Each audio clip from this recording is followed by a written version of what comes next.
Headline: Saylor to Jim Chanos. 3 ways your MSTR short is doomed. Published at 8:48 p.m. June 10, 2025. Michael Saylor responded to a Bloomberg News anchor this week about Jim Chanos's bearish trade against MicroStrategy.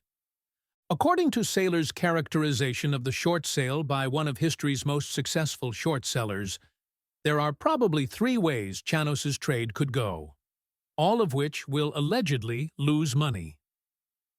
The hedge fund founder, who made a name for himself predicting the collapse of Enron and Chinese real estate, thinks MSTR is overvalued. Specifically, Chanos has placed a hedged short sale against Saylor's company. Because MSTR trades at a 1.7x multiple to its $63 billion net asset value MNAV, Chanos has shorted MSTR and simultaneously hedged his short with a long Bitcoin BTC trade. That hedged bet is simple. Chanos believes MSTR's MNAV will decline over time.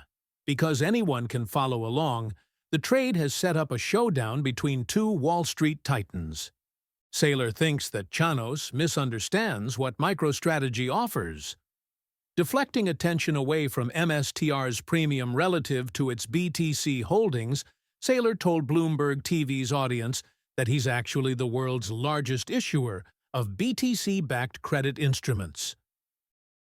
3 ways for Jim Chanos to lose money shorting MicroStrategy. Saylor went on to explain 3 paths that Chanos' short trade against MicroStrategy could take. All 3 paths will, in Saylor's self-serving view, lose money for his short-selling adversary. Saylor focused on MicroStrategy's 3 publicly traded series of preferred shares: Strike, STRK, Strife, STRF, and Stride, STRD. He explained that via these dividend-yielding offerings, MicroStrategy has found another way to acquire BTC that isn't dilutive to common MSTR shareholders. Although Saylor used to emphasize at the market, ATM, share sales that literally diluted MSTR shareholders $1 for every $1 in BTC purchase, preferreds do not increase the share count of MSTR. Instead, they encumber the future cash flow of MicroStrategy, some of which must be paid out as dividends to preferred shareholders. In Saylor's view, there's plenty of appetite on Wall Street for a new series of preferred shares or other non-dilutive credit instruments. As a result, he sees 3 ways that Chanos's short sale could transpire. First, Saylor thinks that MicroStrategy's MNAV could persist or increase for many years to come due to sustained market demand for BTC treasury companies. This is Chanos's worst-case scenario. Second, Saylor thinks that MSTR could trade down slightly to a weak premium, in which case we're just going to sell the preferreds to raise money and buy more BTC.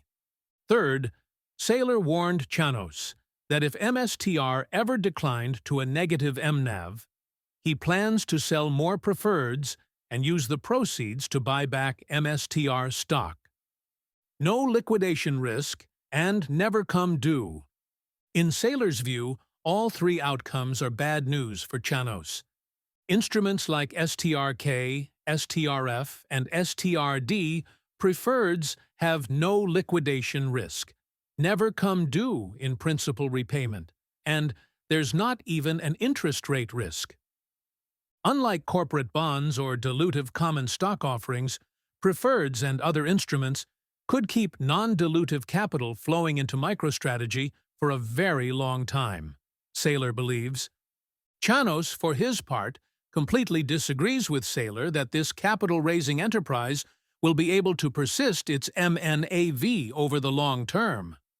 Chanos explained his outlook succinctly, saying, shareholders are paying around $220,000 for BTC that trades around $110,000. That is a straightforward, obvious play for a hedged short seller. This recording is AI-generated. Get more crypto news at protos.com.